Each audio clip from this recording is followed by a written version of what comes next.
My name is Adi. Welcome back to my YouTube channel, Baptized Doctors, where I share my life experiences. I hope you find my stories entertaining, informative, or relatable. Thank you so much for clicking on this video. Okay, so this is part 2 of how I lost my right ear because of a lower helix piercing. So the last part A, the last part of the video, I was talking about how I had my ear operated in theater. So it had it had swollen up significantly, and it looked like there was a build up of pus. That's why I had to get it operated, and the doctor that I had seen at the time couldn't do it in a big room, so I had to go and get it done in theater at a big hospital. So after the operation, the following Monday, so I had the op on a Thursday, then the Monday I went to a local clinic to get the wound inspected and cleaned. Guys, my ear looked good. So after the operation, I had a band-aid over my head, and there was a compression on the ear, so whatever fluid could have built up would keep draining. So the idea of the compression and the band-aid was to drain whatever fluid that would potentially build up. So when I went to the clinic, first time seeing my ear after the operation, it looked good. I was really happy. It's time! So I had the wound cleaned and covered again. And at this time there was like a scary thing. I don't know if I can post these pictures. I wish I could post all these pictures on YouTube, but now I don't know how YouTube, I'm a new YouTuber and I need to be careful. I need to be careful about the pictures that I post and the content that I post.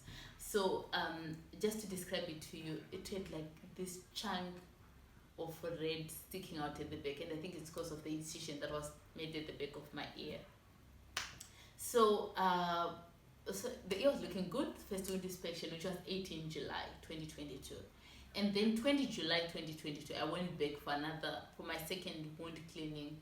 Tell me why, guys. My ear looked worse. So I actually made notes on like what was going on when I went for my wound inspections.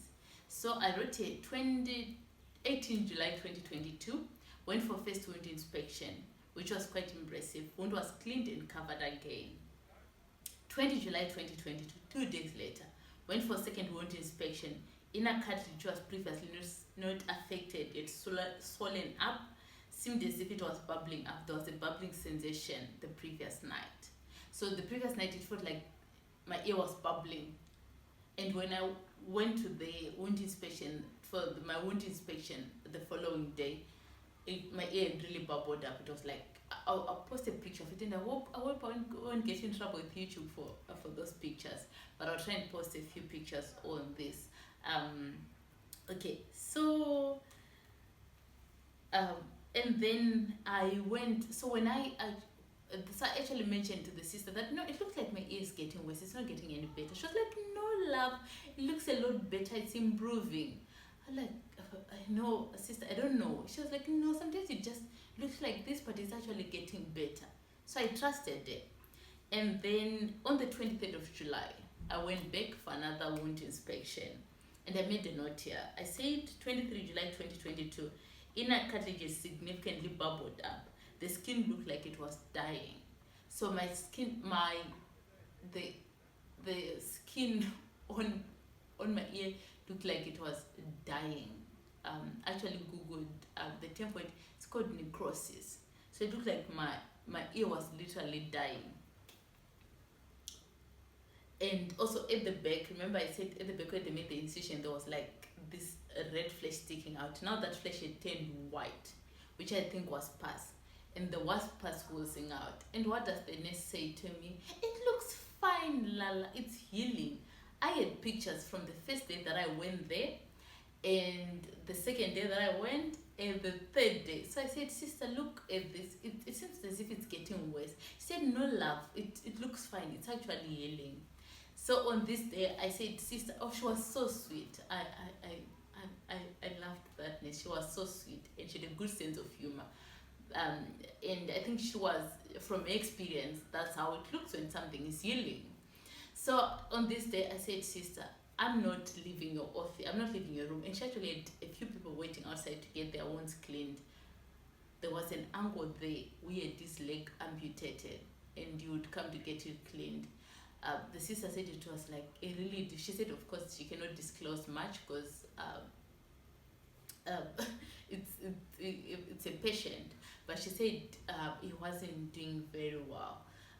And also all this made me feel bad because I was here because of something self-inflicted, and someone, a diabetic, was in the same queue. I just felt bad. I just felt like I'm wasting resources that could be used on people who were genuinely sick. I was sick as well, but there were sicker people and sick because of things beyond their control. So I said, since I'm not leaving, you have to refer me back to the hospital because this is not looking good. And I also was getting feverish. I was now starting to get sick. I was now getting sick. And I said, I know my body, sister, and my body is telling me something is not right.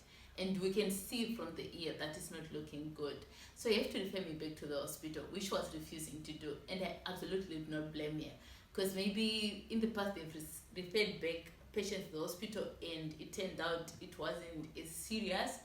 And she was just doing a job. So he said she's not going to refer me back to the hospital. So I said, at least get me a doctor. So she's like, you know what, there's actually a doctor in this. No, she suggested the doctor, sorry, it wasn't me. So she said, there is a doctor in the hospital who can see you. So let me call him. So she called the doctor. The doctor came and he looked at my ear. My date was still in. I mentioned in my previous video that before I got my lower helix paste, I had a date done. So my date was still in there, and the doctor said, first of all, remove the other piercing. I don't know how to take out a date. It's a lot of work. The sister tried, I tried. Whew, it wasn't coming out. I was sweating.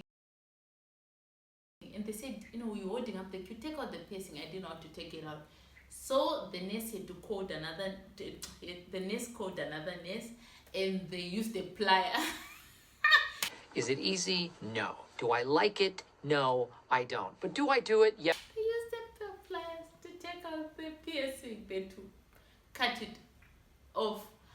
I wanted to cry because I really loved my Dave. So they took it out, and this doctor said, no, there's no need to refer you back to the hospital. It doesn't look that bad. It's not that serious. So what does he do? He prescribes to me another course of Fluclose Clean.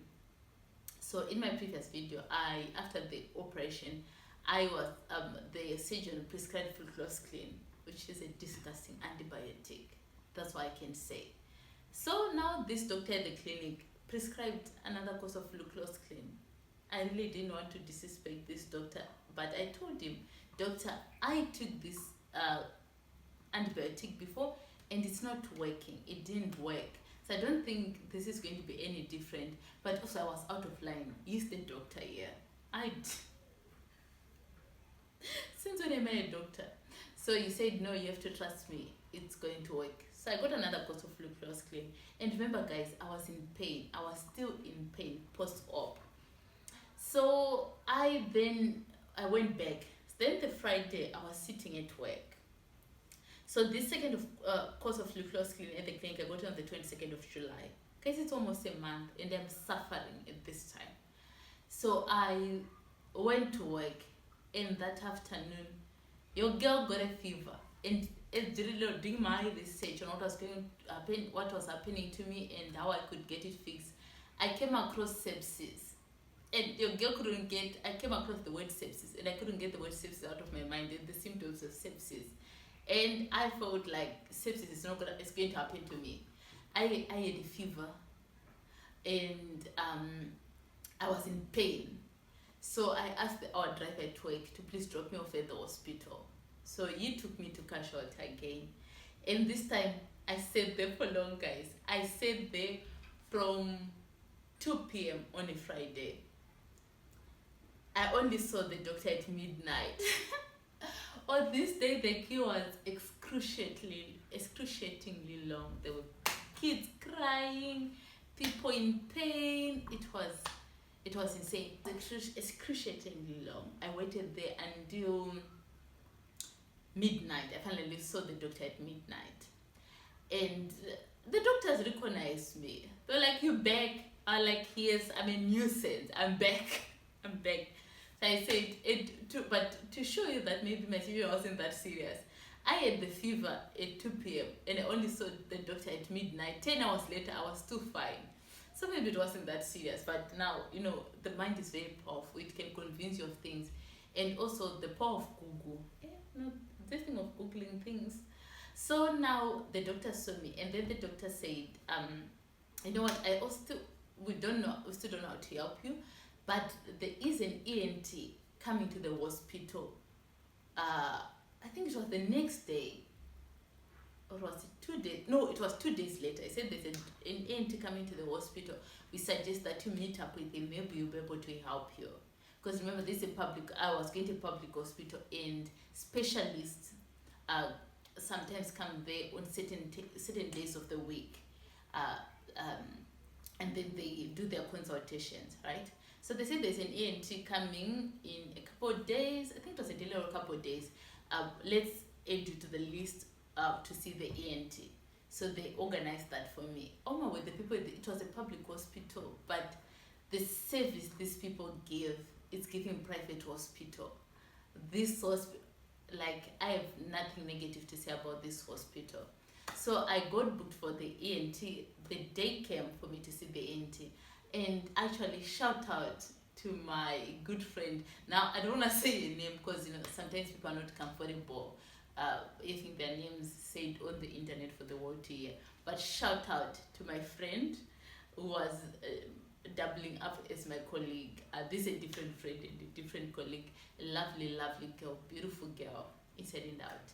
So she said, "Girl, I'm going to go with you to that appointment with the ENT." And I didn't want this for her because I feel like she's too classy for the ghetto things that I was going through. But she said, she insisted. So she spent the night with me at my place, and then the following morning woke up bright and early because the doctors told me you need to be here early if you want to see the specialist. So I woke up bright and early, 5 a.m. we're at the hospital waiting to see the ENT. So there's this, so they actually pitched a tent outside the hospital so people could sit there while they're waiting to see the specialists, because there were different specialists coming on this day. It wasn't the ENT. So there was a sister who was now doing the queue, dealing with the queue, calling people in and directing them to the correct specialist. So she came. This is for context, guys. Not much to do with my journey, but it's actually something funny that happened on this day. So this lady came out and she said, "I don't care if you're my ex-boyfriend, my boyfriend, my mother, my father, I don't care who you are. You stay seated until I call your name. Don't come to me and ask me when I'll be calling you. You come up after I call your name. I will not forget any of you. I have all your folders here." So my friend was like, "Okay." My friend and I, we're very good people. We are law-abiding citizens. We were like, you know what? We're gonna stay seated. Tell me why. So now, with time, more and more people came, right? And the tent was full. But we were actually the first people in this tent. Because we got the 5 a.m., we're the first people there. Here, people are being called, going in. And people who came after us were being called. And we're still sitting there. Hey, and now we're like, "Girl, something," talking to each other. And I'm like, "Girl, something's not right." These people came after us and they're being called and we're still sitting here. And we assured each other. The lady said we shouldn't disturb her while she's doing her work. We should just wait. Here, the tent is almost empty. Everyone is going. So eventually we gathered the courage to go to this lady and said, "We were the first people here and we can see that everyone is almost gone, but you haven't called our name.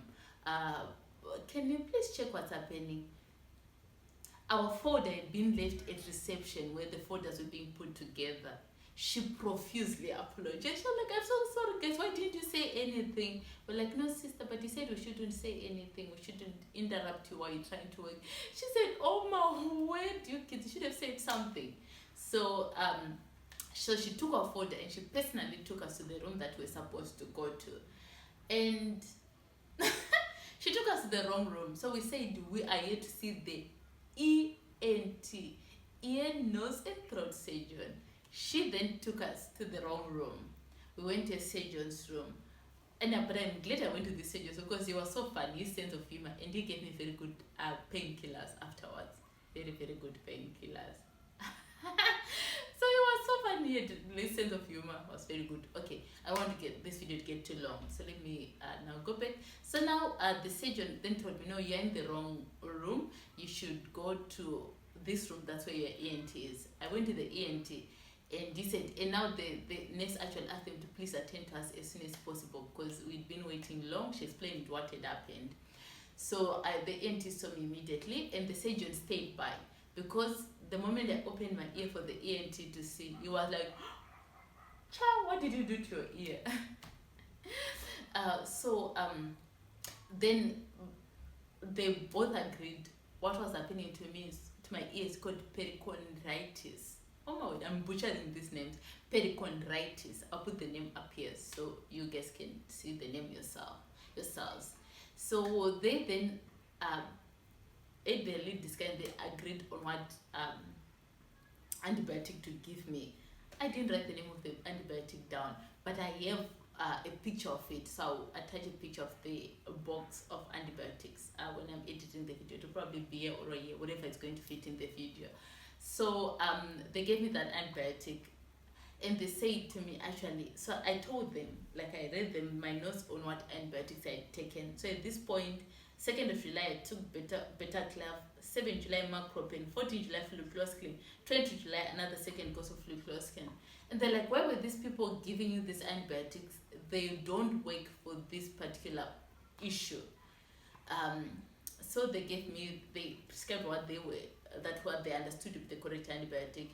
People, I cried because at this time I could feel the effect of the antibiotics on my body, or maybe it was just in my head, but my body just had enough.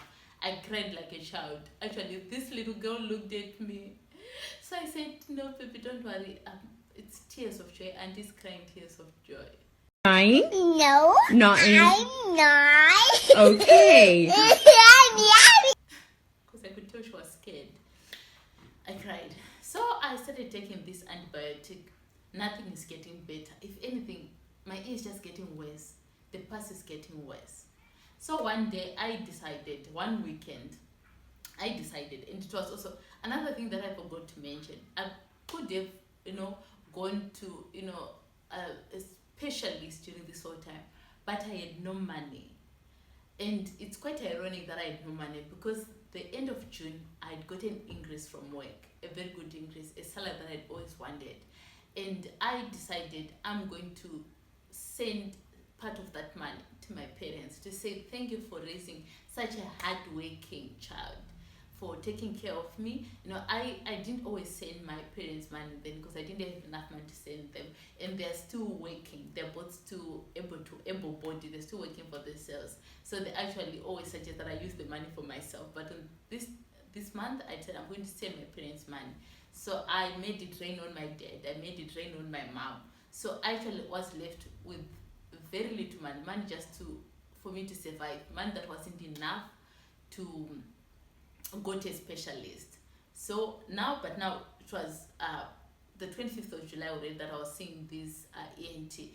So I decided I'm going to book an appointment with a private doctor, with a private ENT. So I got an appointment with a private ENT, and then I went. It was expensive. The consultation was really expensive. I'm going to tell you how much it is in US dollars. Okay. 900. Sorry. Okay, so the consultation was $49.57 United States dollars. Okay, so I went to meet this ENT, and then after she took a look at my ear, and she asked me, and I told her like the history of the antibiotics that I took and the measures that I took to try and fix this issue. So she asked me the big question: did any of these people test what bacteria infected your ear. I was like, no, they didn't test the bacteria. She was like, so why were they giving you all this medication when they didn't know what they were dealing with? She was gobsmacked. And she did show it on it. She was gobsmacked. Bless her. I laughed. Oh, that ENT. I laughed her. So she then took a sample of the pus, and she asked me to do a blood test as well. So I went, I submitted my pus sample, and I also did a blood test. I actually used my medical aid for this. So I did those, and then 2 days later, a day later, actually the next day, she phoned me and she said, your results are out. So I went back to the ENT, and she said, I found out what bacteria infected your ear. It's a very nasty bacteria resistant to antibiotics. So she said to me, so now I was asking, so what went wrong? Was it trauma to my ear? How did I end up here from just a regular ear piercing? So she said to me, she actually suspected that I got this bacteria in the hospital when I did the operation. So I asked her what could have been going on before. She said, oh, maybe what you had before was a different infection from what you got from the hospital. This was like, yes, speculation now, because she didn't have the full detail of what I got into contact with during the course of July, and before I got to her. So all she had to do was speculate on how I got this bacteria, but she said it's mostly found in hospitals. And this bacteria is called Pseudomonas aeruginosa. I'm going to put the name up because I'm definitely butchering these names. So she then researched what antibiotic was going to work. The antibiotics was $2.75, and I paid $50 for the consultation. So she also like squeezed some of the pus out, and she said to me, so I had now questions. Doctor, am I dying? What's gonna happen to me? So she said, no, you're not dying. This doesn't kill, but your ear, the damage that has been done to your ear is irreversible. Your ear has already been damaged. At this point, I really didn't care. I wouldn't even care if they'd cut off the ear. She had just put me through enough trauma. So it didn't really register in my mind what she meant when she said damage has been done to your ear. She said ear cartilage dies in a matter of days. It took it the entire month to get the correct antibiotic. So she said these people were wasting valuable time by not referring you to the correct specialist. I honestly don't think the doctors did it intentionally. They were all trying to help me, but it just, whatever help they were giving me wasn't working. And I have so much respect for everyone who tried to help me during this journey. So so I got this new antibiotic from her, and it was working wonders. And my ear started healing, and when I went for the next consultation with the ENT, my ear had significantly improved, and it was healing just fine. I think I had 3 appointments with her. So the initial appointment, the second appointment where she was telling me what antibiotic to take, and the third appointment where she was checking up really good, and she took a time, and sometimes like she had a fixed appointment time, like how much time consultation time, like how much time should spend with you, and she actually used to go way over that time just to talk to me and make sure that I understand what's going on, and to just calm me down, because I was a bit of a mess at that time. So she was doubling up as my therapist, really. So after the third appointment, my ear was getting better. I'm going really well, and it was deformed. Yes, she was right. My ear was deformed. So like I was in a bit of a rut after I realized how my ear had been damaged. So I had to sit down with myself and ask myself, if I had a chance, would you not get this piercing? And the answer was I would still get this piercing. And because I now was trying to figure out how I was going to deal with the trauma of losing my ear. So because now people will stare, that's definitely going to happen. I had people staring and people pointing, but nowadays no one barely pays attention to my deformity. No one even asks me. I've never had anyone ask me what happened with your ear, except doctors, because I've met, like I went to a dermatologist the other time, and obviously she noticed that there was something wrong with my ear because she was checking my face, and she asked me what happened. But really no one has ever judged me or like looked at me funny. So I had to remind myself that people have been through worse. People have lost their loved ones. People have lost their lives. People have lost limbs. Where am I to cry over an ear? And that really helped me understand that it's okay. My ear is deformed. So what? Life goes on. Maybe one day when I have a lot of money, I can get it fixed. But for now, this is my ear. This is my scar, and this is my story. I'm not going to shy away from it. Because trust me, I actually didn't want to share away from it by covering it. I was thinking I can wear a hat that I can wear lopsided to cover the ear. I can wear scarf. Started getting what the anesthesiologist that I saw called occipital neuralgia. So I would get this buzzing sensation on my head 24/7, guys. I didn't catch a break. It's like a buzzing sensation on my head, like it was up here, and it would be at the back of my ear. It would feel like this cold sensation. It feels like cold water is running down my neck, but there's nothing, and I could feel it inside under my skin. I had all sorts of weird sensations around this side of my head, completely uncomfortable. And like after some time of this sensation, it would get painful, and my head would get hot here, around here. So, and I used to take painkillers. So painkillers would work, and I wouldn't get this discomfort when I'm sleeping. So it would only happen during the time that I'm awake. But it was starting to affect my performance at work. I was now getting depressed because of this discomfort. So I then called. There's this, I forgot the name of this company that connects you with the correct specialist. So I called them, and then I explained to them what I was going through, and then they decided that it's best if I get an appointment with an astrologer. So they recommend the specialist that you should see, and then they book an appointment for you with that specialist. So I found this doctor, but now I wish I could use these people's names because they really helped me. $100 consultation with this anesthetologist. Man, I love that man. I love that doctor. He like explained to me what was happening to me. Of course, he did say it was occipital neuralgia, and he said maybe when I got the surgery on my ear, they probably nicked one of my occipital nerve. And he also said maybe it's, but he said now if my nerve had been nicked, then I would have no sensation here, which I honestly would have preferred, but maybe it was going to affect others because then I would not feel pain. So if something's wrong with me, I wouldn't be able to know. Okay, so we throw that out. So he said, the infection irritated the nerve.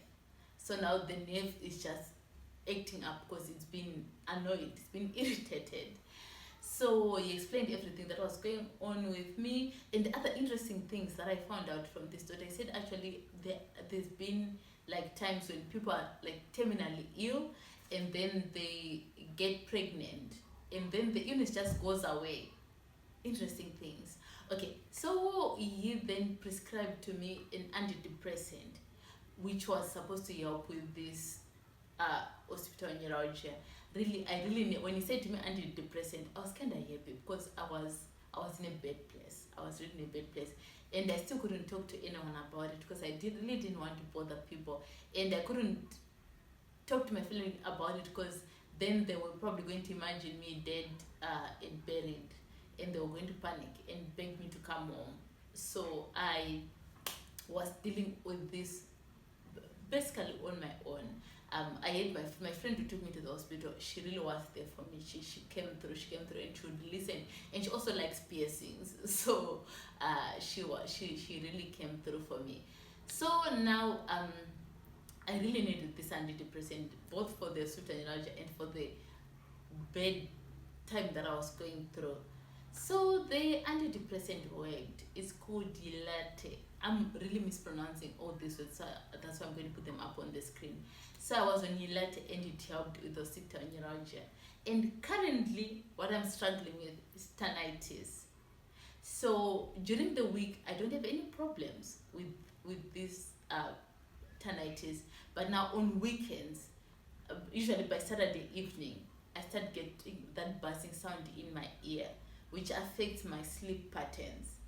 And like the only way to actually stop it is if I usually put baby oil in the ear, and for some reason then the buzzing stops. But then I have to sleep on one side because I have baby oil in my ear, and if I just take that baby oil out, then the buzzing comes back.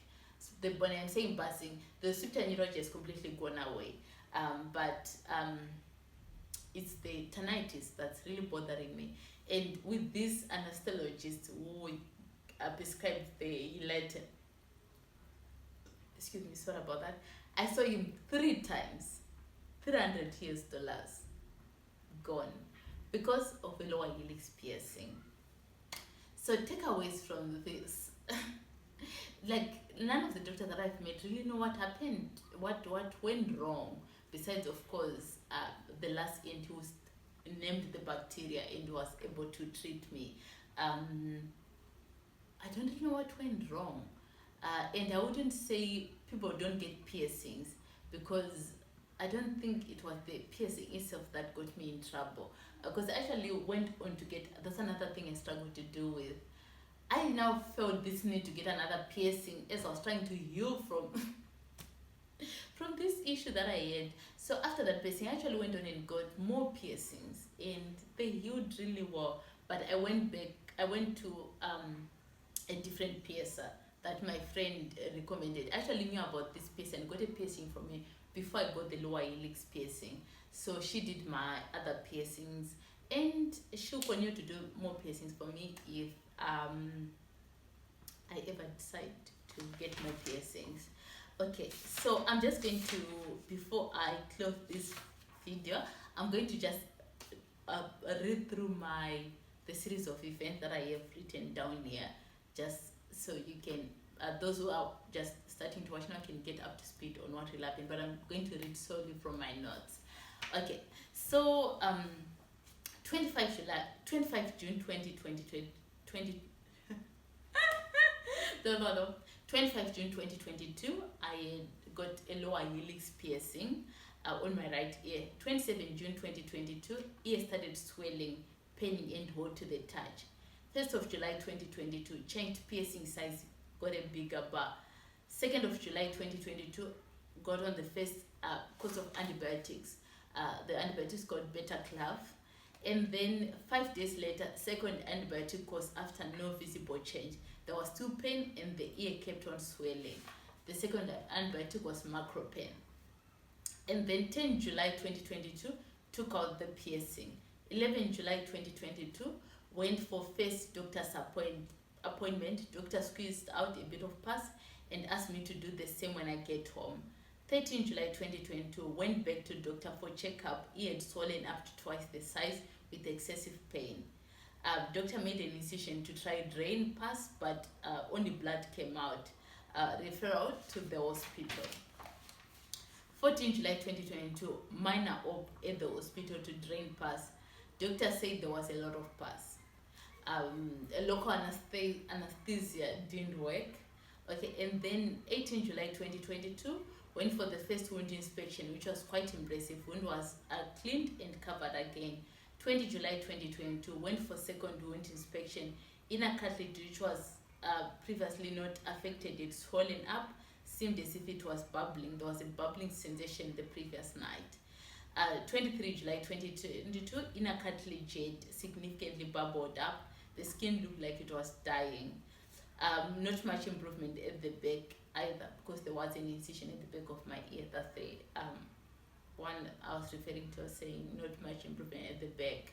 A lot of pus came out.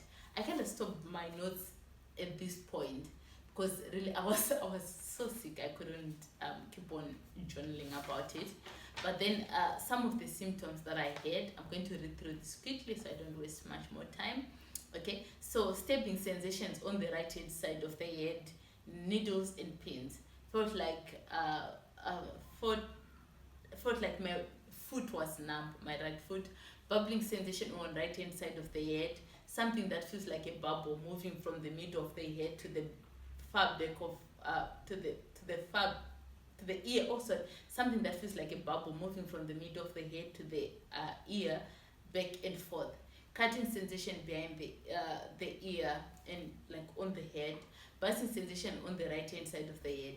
Cutting sensation around the ear. A feeling that there is liquid flowing through the middle of the head towards the ear, down the neck. But when I run my hand over, my neck is dry. Sore throat like tonsillitis. Random choking on spit reminded me of acid reflux. Back pain, bursting sensation in legs, extreme fatigue. Actually made a note here. The 9th of October.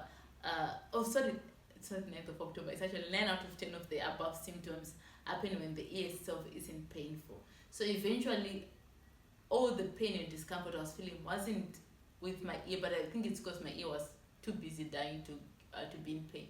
It was like the localized area that was in pain, not necessarily the ear itself.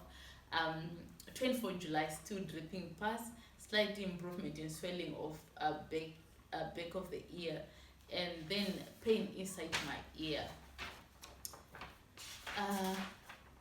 Yeah, I'm not going to talk about other things that I wrote here. So that's about it, guys. Thank you so much for watching my videos. If you managed to watch the 2-part series, I'll see you in my next video. Thank you so much. Bye.